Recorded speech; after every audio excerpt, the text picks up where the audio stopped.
बेंगलुरु में सबसे बड़ा आयोजन किया गया इंडिया गठबंधन के साथियों का। ये कांग्रेस की जो गारंटीज थी कर्नाटक में, वो मोदी की गारंटी कब बन गई, क्यों बन गई और कैसे सफल हो गई 3 राज्यों में? पहले तो अंजना जी आपका बहुत शुक्रिया और आज तक की पूरी टीम को कि आप लोग ये अच्छा प्रोग्राम कराते हैं। और मैं स्वागत करता हूं हमारे पार्टी के दोनों वरिष्ठ नेता का और सभी आपके दर्शकों का। आपके प्रश्न का जवाब मैं दूंगा। सबसे पहली बात तो ये कि आप बार बार ये कह रहे हैं कि हमने कांग्रेस पार्टी के 3 नेताओं को बुलाया है, तो अब 3 बुलाएं, 6 बुलाएं, 60 बुलाएं, लेकिन अगर हम एक पार्टी के नेता हैं तो हम सबसे एक ही सवाल पूछा जाएगा।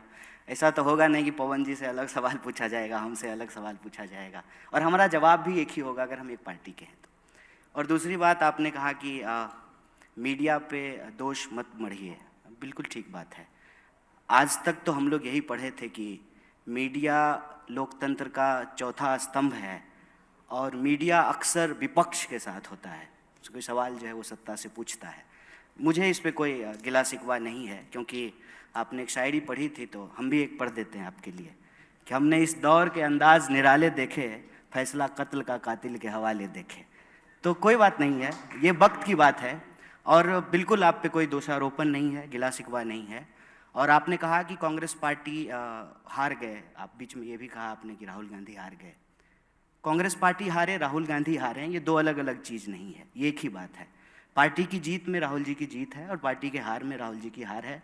राहुल जी की जीत से जो है पार्टी की जीत जुड़ी हुई है, ये अलग अलग चीज़ नहीं है। और इस बात में कोई दो राय नहीं है कि संख्या बल के हिसाब से हम देखें तो परिणाम जो है हमारे पक्ष में नहीं है। और आपने बिल्कुल सही आंकड़ा दिया है कि जो हिंदी पट्टी है उसके ज़्यादातर राज्यों में बीजेपी की सरकार है, बिल्कुल ठीक बात है, फैक्ट है। सवाल ये है कि इस देश में भारतीय राष्ट्रीय कांग्रेस एक पार्टी है जो कई सालों तक सत्ता में थी, सरकार में थी। उससे पहले जो है आज़ादी के आंदोलन में हिस्सा ली, देश को आज़ादी दिलाई, और अभी विपक्ष में है। ये एक स्वाभाविक प्रक्रिया है, जो खेलता है तो कोई हारता है, कोई जीतता है, इसमें कोई दुर्भावना वाली बात नहीं है। लेकिन मैं आपको इन सब चीज़ों के अलावे विशेष रूप से इस बात का धन्यवाद देना चाहता हूं कि आप गारंटी शब्द लेकर के आए। और जो प्रश्न आप हमारे दोनों वरिष्ठ नेताओं से पूछ रहे थे, और पवन जी को बोलने का हमसे ज़्यादा बिल्कुल हक है क्योंकि वो हमारे मीडिया चेयरपर्सन हैं, मीडिया डिपार्टमेंट को हेड करते हैं, तो स्वाभाविक रूप से उनको ज़्यादा बोलना चाहिए। लेकिन हम आए हैं यहाँ पे इनके साथ इसलिए कि हमारे पास आज इस देश को देने के लिए एक अल्टरनेटिव है, एक मॉडल है। और आपने चाहे मतलब ट्रोल करने के लिए ही सही या आरोप लगाने के लिए सही, आपने एक बड़ी अच्छी शब्द का इस्तेमाल किया कि कांग्रेस पार्टी की गारंटी की वजह से कर्नाटका में हमको जीत मिली। तो वो जो गारंटी थी वो मोदी जी की गारंटी कैसे बन गई? और मेरा ये मानना है कि कांग्रेस पार्टी ने इस देश में एक टेम्पलेट सेट किया है। टेम्पलेट ये सेट किया है कि इस देश में सरकार और जनता के बीच में एक संबंध है। संबंध ये है कि जनता सरकार को टैक्स देती है और सरकार बदले में जनता को सुरक्षा, उसके जो है रोजी रोटी, कपड़ा, मकान, इन तमाम चीज़ों को मुहैया कराती है, व्यवस्था कराती है। धीरे धीरे ऐसा माहौल बनने लगा था देश में कि हम लोग टैक्स तो दे रहे हैं लेकिन सरकार क्या देगी ये तय नहीं हो पा रहा था। और मुझे बड़ी इस बात की खुशी है कि जीत किसी की हुई हो, मुख्यमंत्री कोई बना हो, लेकिन एक बात हम सबको मुक्त कंठ से स्वीकार करना चाहिए कि एक बार फिर से लोक कल्याण, वेलफेयरिज्म इस देश की राजनीति के केंद्र में आया है। पहले क्या था ना कि दिन भर हिंदू मुसलमान की बहस में रोजी रोटी, कपड़ा, मकान कहीं छुप जा रहा था। अब तो ये बहुत अच्छा हुआ ना अंजना जी कि हमने कहा कि हम 500 में सिलेंडर देंगे, मोदी जी ने कहा कि हम 450 रुपया में देंगे। तो अब विपक्ष की तरह जो है हमारे पास ये काम है कि कल को हम सिलेंडर लेकर के दिल्ली की सड़कों पे जाएं और मोदी जी से पूछें कि आप चुनाव के वक्त बोले थे कि हम 450 में सिलेंडर देंगे, तो कब दीजिएगा? ये है देश को आगे ले जाने वाली बात, ये है सकारात्मक राजनीति। कि अगर हम इस देश में एक टेम्पलेट सेट कर रहे हैं कि हम बोल रहे हैं कि अगर इस देश में एमपी को, यहाँ हमारे मेंबर ऑफ पार्लियामेंट बैठे हुए हैं, अगर उनको पेंशन मिल सकता है तो इस देश में कांस्टेबल को कहीं नहीं क्यों नहीं मिल सकता है, टीचर को क्यों नहीं मिल सकता है, जो सरकारी नौकरियां करते हैं उनको क्यों नहीं मिल सकता है। अब ये टेम्पलेट सेट हो रहा है कि हम कह रहे हैं कि अगर आप इस देश के बड़े कॉरपोरेट का कर्जा माफ कर सकते हैं, 10,60,000 करोड़ रुपया आपने माफ किया है, और आपने किसान निधि के तहत 2,60,000 रुपया किसानों को दिया है। तो ये बेईमानी क्यों? देश के मुट्ठी भर जो है उद्योगपतियों को, व्यापारियों को आप 10,60,000 करोड़ रुपया दे रहे हैं और देश के किसानों को मात्र 2,60,000 करोड़। तो मेरा मानना है कि जीत किसी की भी हो, अल्टीमेटली इस चुनाव में और इस चुनाव के बहस में एक एजेंडे की जीत हुई है। और ये एजेंडा किसका है? वो एजेंडा है सरकार के तौर पे आपकी जिम्मेवारी क्या है, जनता के तौर पे किसकी भागीदारी हो रही है और किसकी भागीदारी नहीं हो रही है। महिलाओं को चाहे डायरेक्ट कैश ट्रांसफर हो, उनका खाता खुलना हो, सबको पक्का मकान दिलाना हो, 5 किलो अनाज हो, तो ये तो पुराने नेता हैं कांग्रेस के, आपको बताएंगे। इसमें से कोई ऐसी योजना नहीं है जिसकी नींव कांग्रेस पार्टी के द्वारा नहीं रखी गई।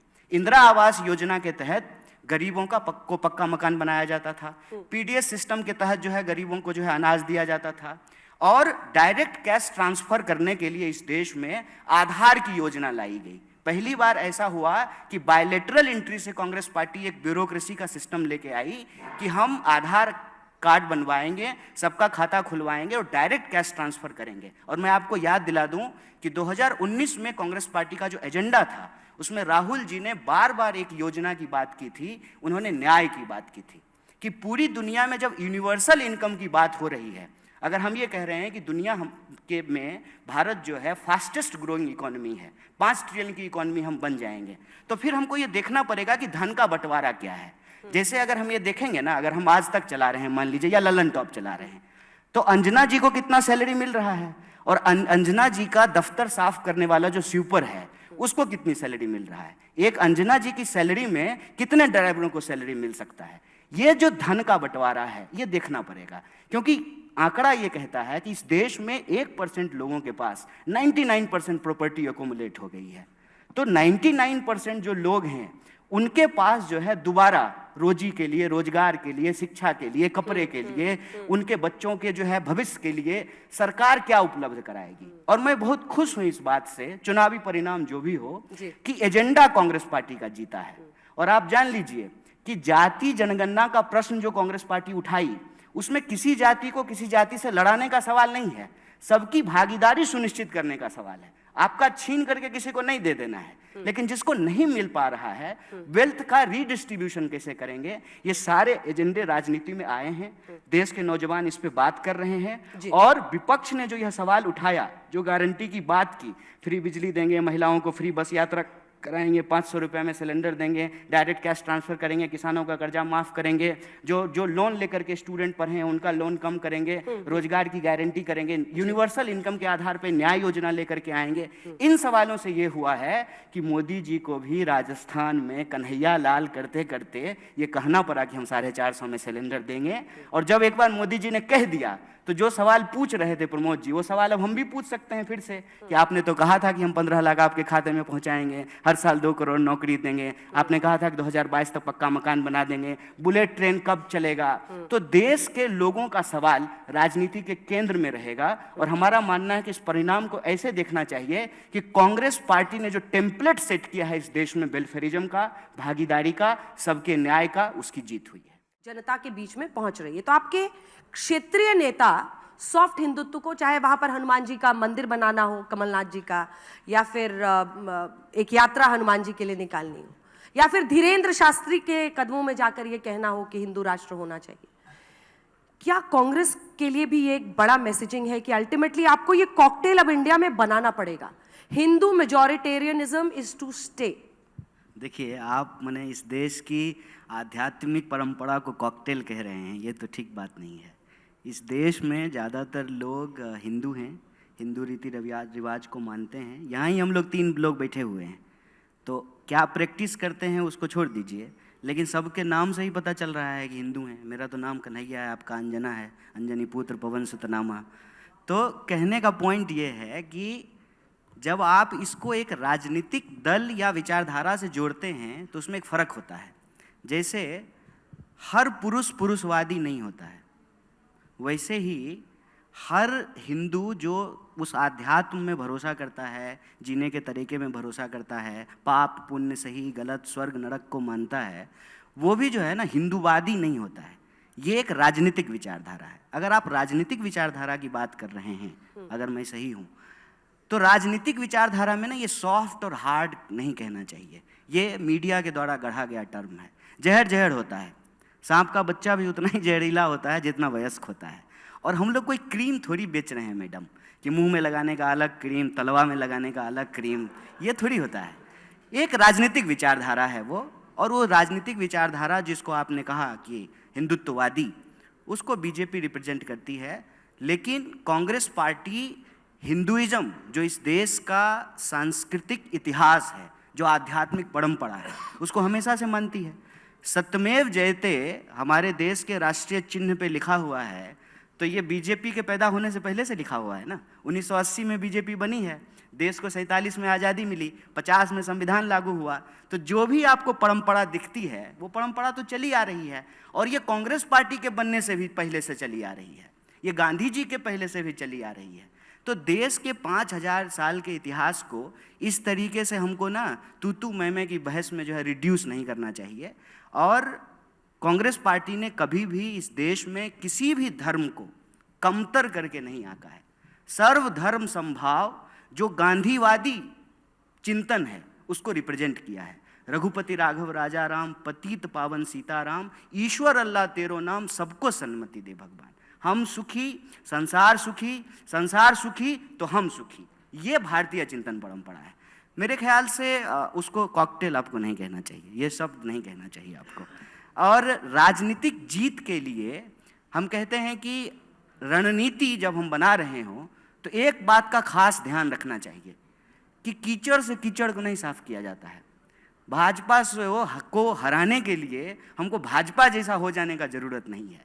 रही बात जनता की, तो जनता के जीवन में धर्म उसका एक पक्ष होता है। किसी भी धर्म का कोई व्यक्ति हो, भूख सबको लगती है, डर सबको लगता है, घर की जरूरत सबको होती है, नौकरी सबको चाहिए होता है। ये जो एक नया सगुफा आज के दिन में छोड़ा गया है ना, कि अपना सीना मत देखो, पेट और पीठ जो है ना दोनों सटक करके एक हो गए हैं, प्रधानमंत्री का सीना नाप रहे हैं। आसपास जो घटनाएं घट रही हैं उसको नहीं देखेंगे, नाली में ढक्कन नहीं है वो नहीं देख रहे हैं, स्कूल में टीचर नहीं है वो नहीं देख रहे हैं, सड़कें नहीं बनी है, अनाज जो है लोगों को खाने के लिए नहीं मिल रहा है, लोग भूख से सो रहे हैं। पढ़ने लिखने के बावजूद, अंजना जी बधाई हो आपको, आप जो है जामिया से पढ़ करके इतने बड़े चैनल में इतनी बड़ी एंकर बन गई।